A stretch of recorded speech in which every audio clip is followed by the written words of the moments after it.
Thy word is a lamp unto my feet, and a light unto my path.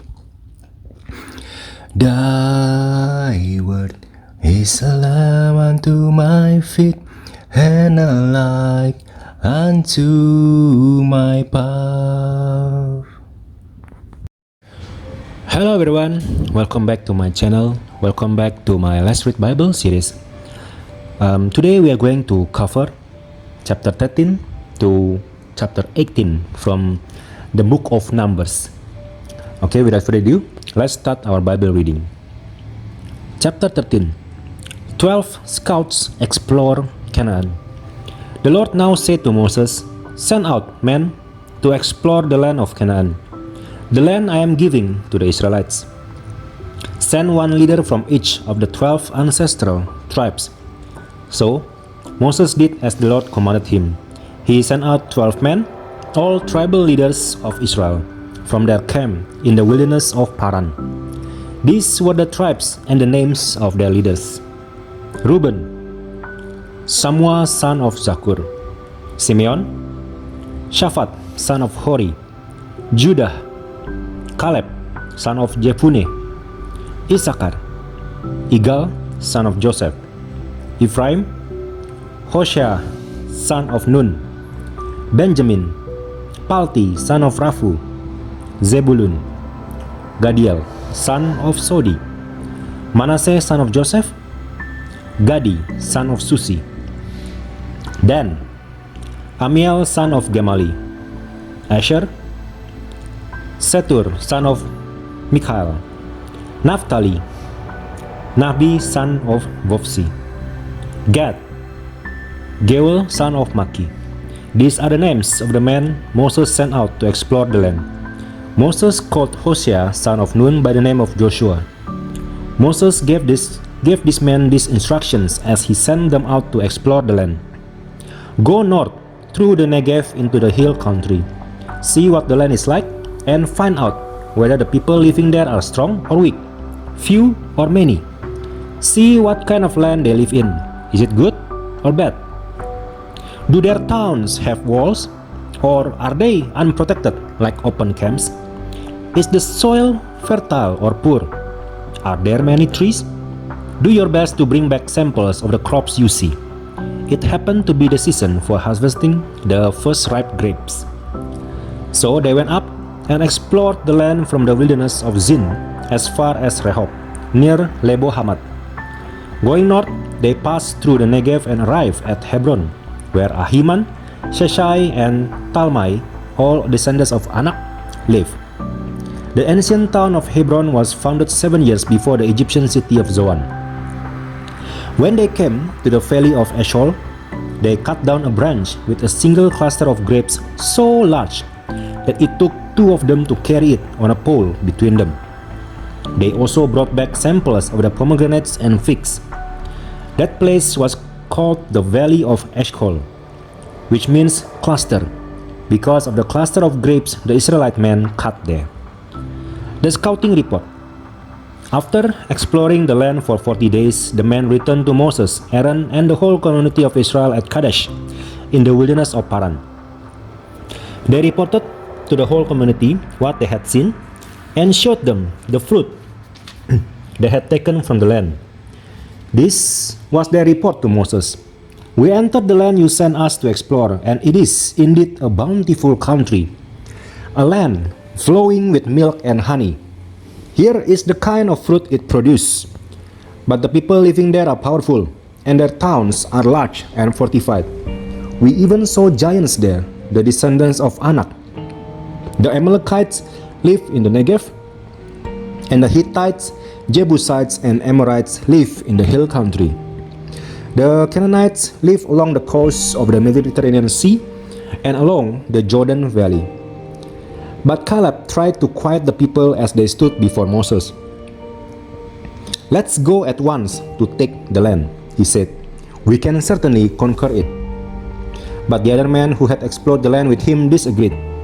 "We can't go up against them. They are stronger than we are." So they spread this bad report about the land among the Israelites. The land we travel through and explore will devour anyone who goes to live there. All the people we saw were huge. We even saw giants there, the descendants of Anak. Next to them, we felt like grasshoppers, and that's what they thought too. Chapter 14. The people rebel. Then the whole community began weeping aloud, and they cried all night.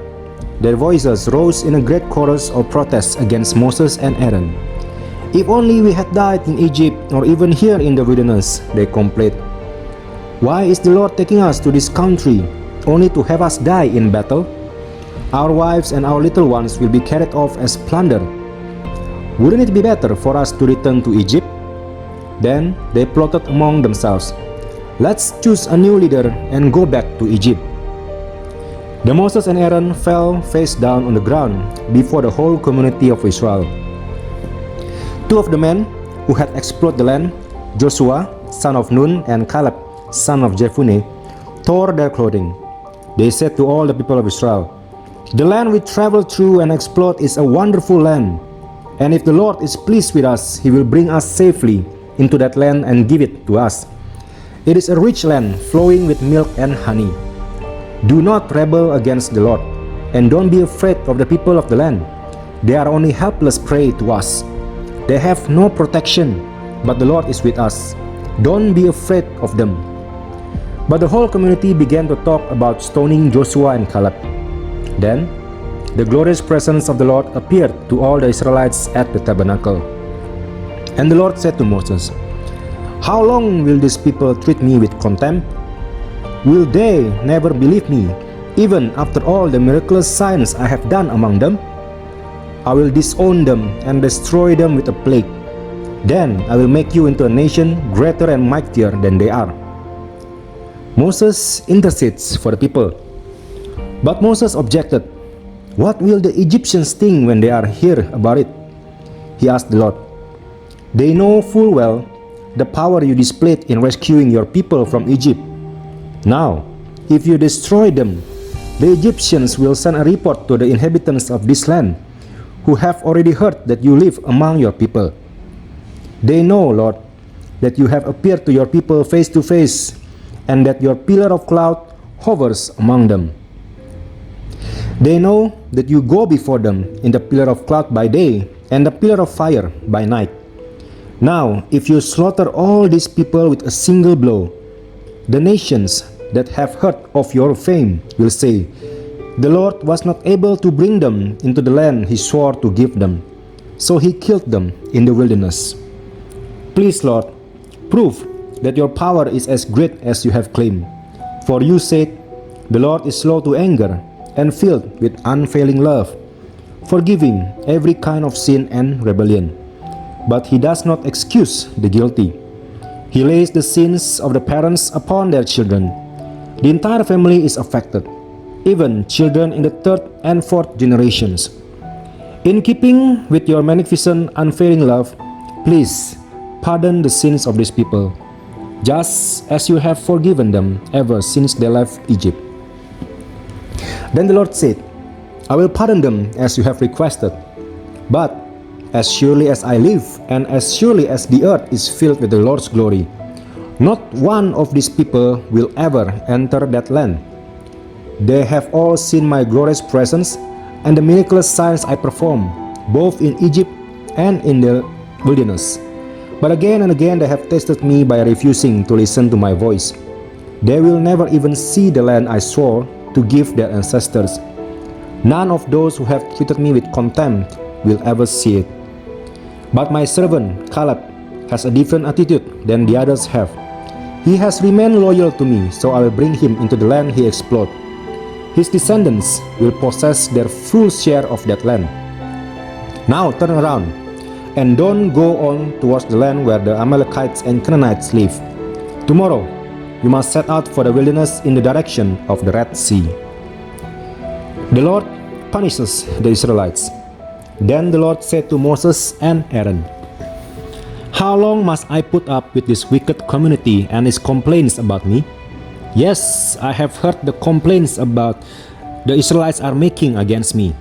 Now tell them this: As surely as I live, declares the Lord, I will do to you the very things I heard you say.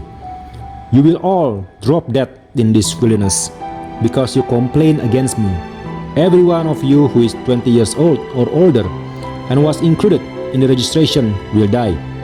You will not enter and occupy the land I swore to give you. The only exceptions will be Caleb, son of Jephunneh, and Joshua, son of Nun. You said your children would be carried off as plunder. Well, I will bring them safely into the land, and they will enjoy what you have despised. But as for you, you will drop dead in this wilderness, and your children will be like shepherds, wandering in the wilderness for 40 years. In this way, they will pay for your faithlessness until the last of you lies dead in the wilderness. Because your men explored the land for 40 days, you must wander in the wilderness for 40 years, a year for each day, suffering the consequences of your sins. Then you will discover what it is like to have me for an enemy. I, the Lord, have spoken. I will certainly do these things to every member of the community who has conspired against me. They will be destroyed here in this wilderness, and here they will die. The 10 men Moses had sent to explore the land, the ones who incited rebellion against the Lord with their bad report, were struck dead with a plague before the Lord. Of the 12 who had explored the land, only Joshua and Caleb remained alive. When Moses reported the Lord's words to all the Israelites, the people were filled with grief. Then they got up early the next morning and went to the top of the range of hills. Let's go, they said. We realize that we have sinned, but now we are ready to enter the land the Lord has promised us. But Moses said, Why are you now disobeying the Lord's orders to return to the wilderness? It won't work. Do not go up into the land now. You will only be crushed by your enemies because the Lord is not with you. When you face the Amalekites and Canaanites in battle, you will be slaughtered. The Lord will abandon you because you have abandoned the Lord. But the people defiantly pushed ahead towards the hill country, even though neither Moses nor the ark of the Lord's covenant left the camp. Then the Amalekites and the Canaanites who live in those hills came down and attacked them and chased them back as far as Hormah. Chapter 15. Laws concerning offerings. Then the Lord told Moses, Give the following instructions to the people of Israel. When you finally settle in the land I am giving you, you will offer special gifts as a pleasing aroma to the Lord. These gifts may take the form of a burnt offering, a sacrifice to fulfill a vow, a voluntary offering, or an offering at any of your annual festivals, and they may be taken from your herds of cattle or your flocks of sheep and goats. When you present these offerings, you must also give the Lord a grain offering of 2 liters of choice flour mixed with 1 liter of olive oil. For each lamb offered as a burnt offering or a special sacrifice, you must also present 1 liter of wine as a liquid offering. If the sacrifice is a ram, give a grain offering of 4 liters of choice flour mixed with 1.3 liters of olive oil, and give 1.3 liters of wine as a liquid offering. This will be a pleasing aroma to the Lord. When you present a young bull as a burnt offering or as a sacrifice to fulfill a vow, or as a peace offering to the Lord, you must also give a grain offering of 6 liters of choice flour mixed with 2 liters of olive oil, and give 2 liters of wine as a liquid offering. This will be a special gift, a pleasing aroma to the Lord. Each sacrifice of a bull, ram, lamb, or young goat should be prepared in this way. Follow these instructions with each offering you present. All of you native-born Israelites must follow these instructions when you offer a special gift as a pleasing aroma to the Lord. And if any foreigners visit you or live among you and want to present a special gift as a pleasing aroma to the Lord, they must follow these same procedures. Native-born Israelites and foreigners are equal before the Lord and are subject to the same decrees. This is a permanent law for you to be observed from generation to generation. The same instructions and regulations will apply both to you and to the foreigners living among you. Then the Lord said to Moses, Give the following instructions to the people of Israel. When you arrive in the land where I am taking you, and you eat the crops that grow there, you must set some aside as a sacred offering to the Lord. Present a cake from the first of the flour you grind, and set it aside as a sacred offering, as you do with the first grain from the threshing floor. Throughout the generations to come, you are to present a sacred offering to the Lord each year from the first of your ground flour. But suppose you unintentionally fail to carry out all these commands that the Lord has given you through Moses, and suppose your descendants in the future fail to do everything the Lord has commanded through Moses. If the mistake was made unintentionally and the community was unaware of it, the whole community must present a young bull for a burnt offering as a pleasing aroma to the Lord. It must be offered along with its prescribed grain offering and liquid offering, and with one male goat for a sin offering. With it, the priest will purify the whole community of Israel, making them right with the Lord, and they will be forgiven.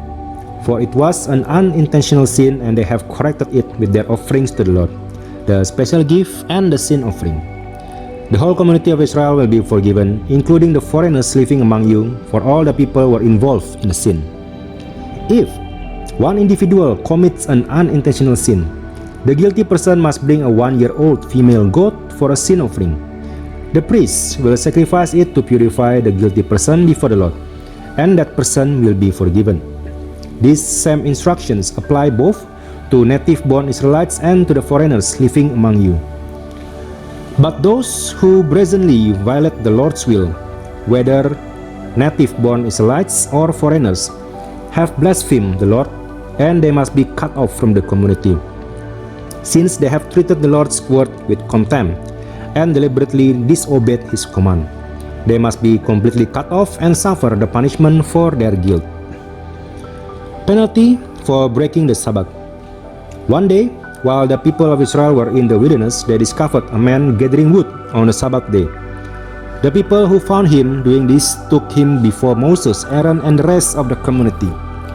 They held him in custody because they did not know what to do with him. Then the Lord said to Moses, "The man must be put to death. The whole community must stone him outside the camp." So the whole community took the man outside the camp and stoned him to death, just as the Lord had commanded Moses. Tassels on clothing. Then the Lord said to Moses, "Give the following instructions to the people of Israel. Throughout the generations to come, you must make tassels for the hems of your clothing and attach them with a blue cord. When you see the tassels, you will remember and obey all the commands of the Lord instead of following your own desires and defiling yourselves, as you are prone to do. The tassels will help you remember that you must obey all my commands and be holy to your God. I am the Lord your God who brought you out of the land of Egypt, that I might be your God. I am the Lord your God." Chapter 16. Korah's rebellion. One day, Korah, son of Izhar, a descendant of Kohath, son of Levi, conspired with Dathan and Abiram, the sons of Eliab, and On, son of Pelet, from the tribe of Reuben. They incited a rebellion against Moses along with 250 other leaders of the community, all prominent members of the assembly. They united against Moses and Aaron and said, "You have gone too far. The whole community of Israel has been set apart by the Lord, and He is with all of us. What right do you have to act as though you are greater than the rest of the Lord's people?" When Moses heard what they were saying, he fell face down on the ground. Then he said to Korah and his followers, "Tomorrow morning, the Lord will show us who belongs to Him and who is holy. The Lord will allow only those whom He selects to enter His own presence. Korah, you and all your followers must prepare your incense burners. Light fires in them tomorrow and burn incense before the Lord. Then we will see whom the Lord chooses as His Holy One. You Levites are the ones who have gone too far." Then Moses spoke again to Korah, "Now listen, you Levites. Does it seem insignificant to you that the God of Israel has chosen you from among all the community of Israel to be near Him, so you can serve in the Lord's tabernacle and stand before the people to minister to them?" Korah, He has already given this special ministry to you and your fellow Levites. Are you now demanding the priesthood as well? The Lord is the one you and your followers are really revolting against. For who is Aaron that you are complaining about him?" Then Moses summoned Dathan and Abiram, the sons of Eliab, but they replied, "We refuse to come before you.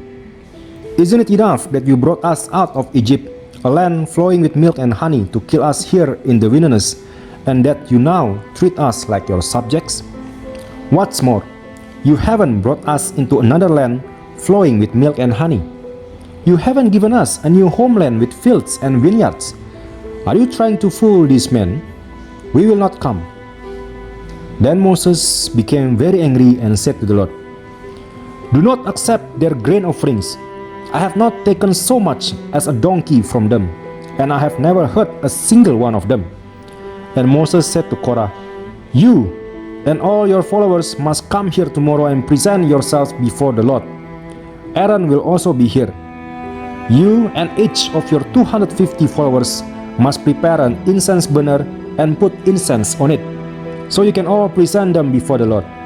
Aaron will also bring his incense burner." So each of these men prepared an incense burner, lit the fire, and placed incense on it. Then they all stood at the entrance of the tabernacle with Moses and Aaron. Meanwhile, Korah had stirred up the entire community against Moses and Aaron, and they all gathered at the tabernacle entrance. Then the glorious presence of the Lord appeared to the whole community. And the Lord said to Moses and Aaron, "Get away from all these people so that I may instantly destroy them." But Moses and Aaron fell face down on the ground. "Oh God," they pleaded, "you are the God who gives breath to all creatures. Must you be angry with all the people when only one man sins?" And the Lord said to Moses, "Then tell all the people to get away from the tents of Korah, Dathan, and Abiram." So Moses got up and rushed over to the tents of Dathan and Abiram, followed by the elders of Israel. "Quick," he told the people, "get away from the tents of these wicked men and don't touch anything that belongs to them. If you do, you will be destroyed for their sins." So all the people stood back from the tents of Korah, Dathan, and Abiram. Then Dathan and Abiram came out and stood at the entrance of their tents, together with their wives and children and little ones. And Moses said, "This is how you will know that the Lord has sent me to do all these things that I have done, for I have not done them on my own. If these men die a natural death, or if nothing unusual happens, then the Lord has not sent me. But if the Lord does something entirely new, and the ground opens its mouth and swallows them and all their belongings, and they go down alive into the grave, then you will know that these men have shown contempt for the Lord." He had hardly finished speaking the words when the ground suddenly split open beneath them. The earth opened its mouth and swallowed the men, along with their households and all their followers who were standing with them, and everything they owned. So they went down alive into the grave along with all their belongings. The earth closed over them, and they all vanished from among the people of Israel.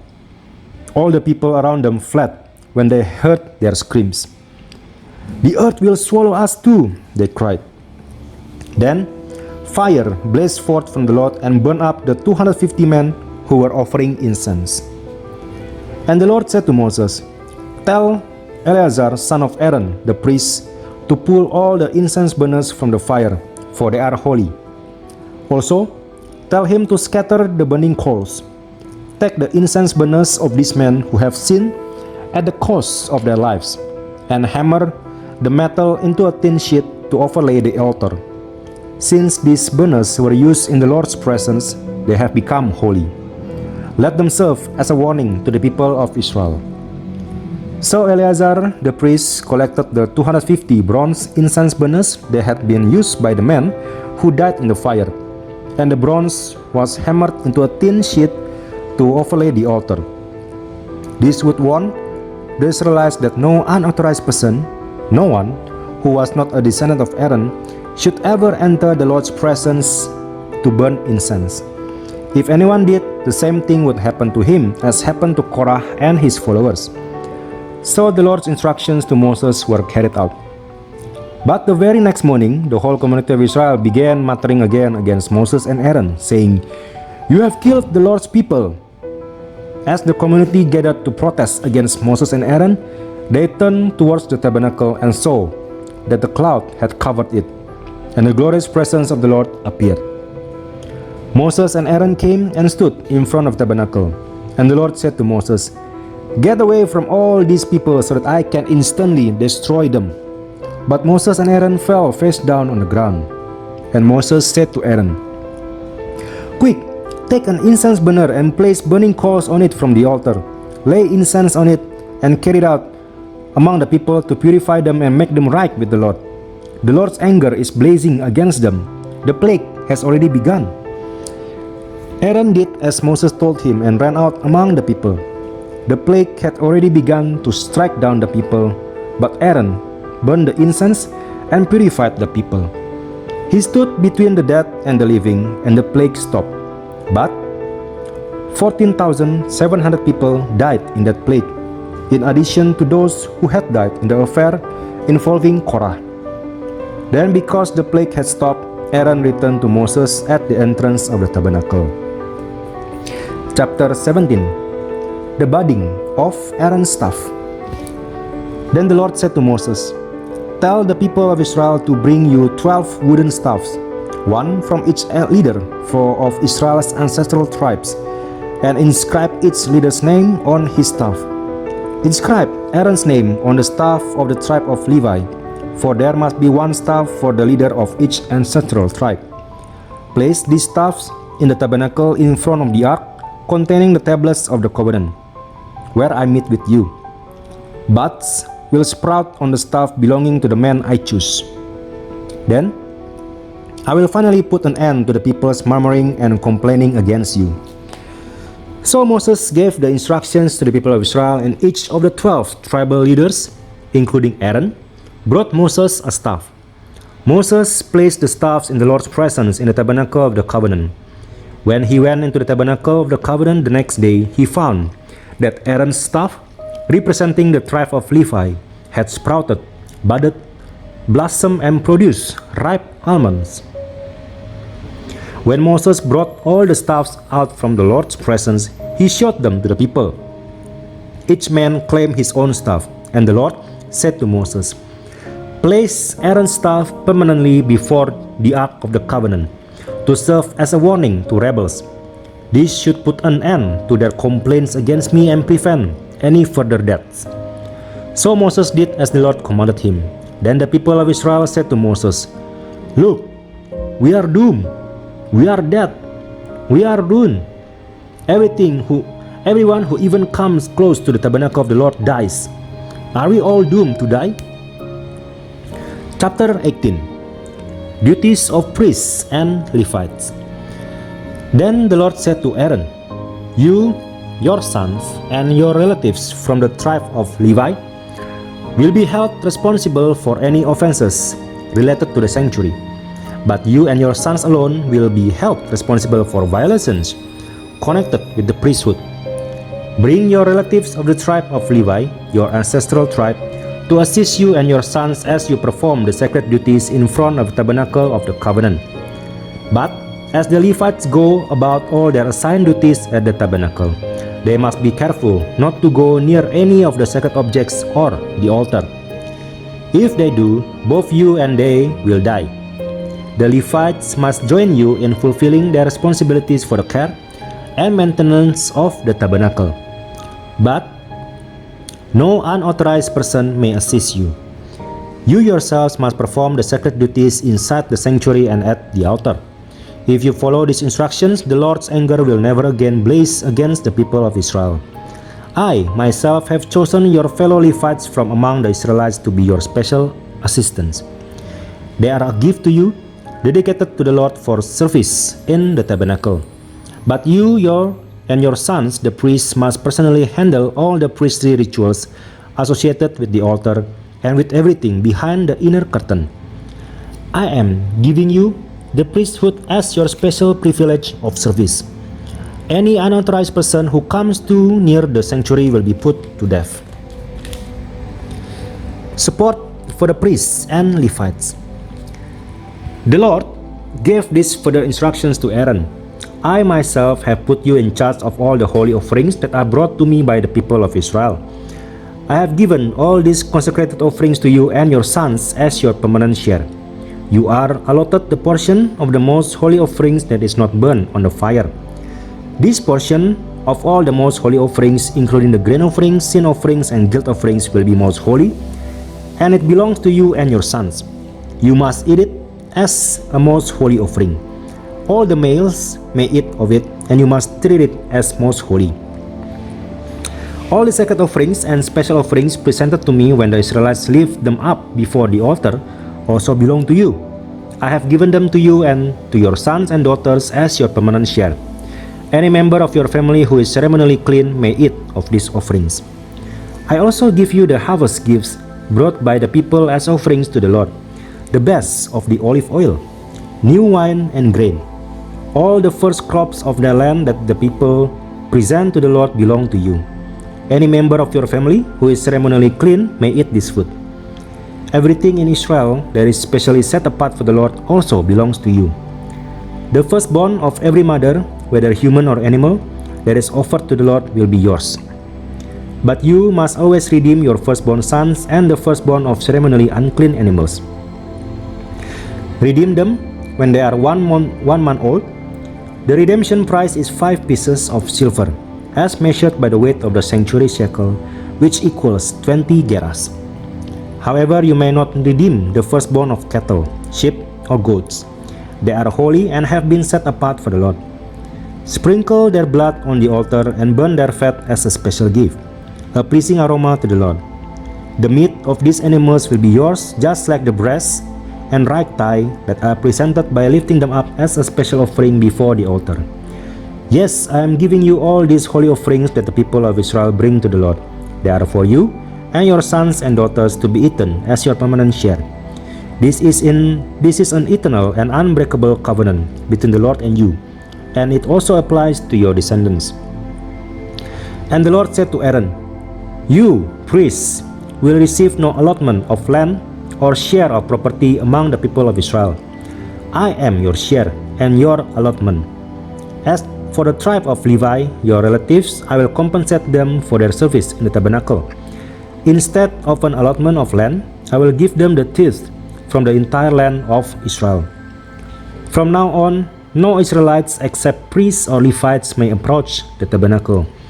If they come too near, they will be judged guilty and will die. Only the Levites may serve at the tabernacle, and they will be held responsible for any offenses against it. This is a permanent law for you to be observed from generation to generations. The Levites will receive no allotment of land among the Israelites, because I have given them the Israelites' tithe, which have been presented as sacred offerings to the Lord. This will be the Levites' share. That is why I said they would receive no allotment of land among the Israelites. The Lord also told Moses, Give these instructions to the Levites. When you receive from the people of Israel the tithes I have assigned as your allotment, give a tenth of the tithes you receive, a tenth of the tithe, to the Lord as a sacred offering. The Lord will consider this offering to be your harvest offering, as though it were the first grain from your own threshing floor, or wine from your own winepress. You must present 1/10 of the tithe received from the Israelites as a sacred offering to the Lord. This is the Lord's sacred portion, and you must present it to Aaron the priest. Be sure to give to the Lord the best portions of the gifts given to you. Also, give these instructions to the Levites. When you present the best part as your offering, it will be considered as though it came from your own threshing floor or winepress. You Levites and your families may eat this food anywhere you wish, for it is your compensation for serving in the tabernacle. You will not be considered guilty for accepting the Lord's tithe if you give the best portion to the priests. But be careful not to treat the holy gifts of the people of Israel as though they were common. If you do, you will die. Okay everyone, we have done chapter 13 to chapter 18. Thank you very much for reading the Bible together with me, the book of Numbers. See you again tomorrow. Have a good and blessed day, and God bless.